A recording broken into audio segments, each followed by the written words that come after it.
Okay, welcome back to the Tinkerage. Top tip on organisation.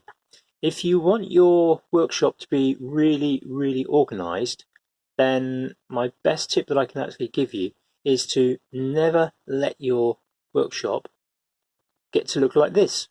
So a workshop that looks like this is not tidy and organised.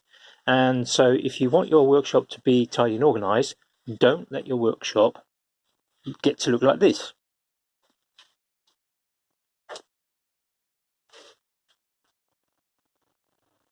Okay, that's my shortest tip. Seriously though, I'm hoping to get this sorted. I had some problems with the door. That's been sorted. I can now get in and out easily. I have found my heater. Now, I found my little heater, which gets this place nice and toasty really quickly. And I'm hoping that I can get sorted and get this organised. I need to change some of the storage in here because I don't want to make use of the back of the door for heavy tools as I had been using. So I need to sort that out. I might have to get rid of some bits of junk. Hopefully now I can get on with that and some projects will ensue and hopefully some videos. See you all soon.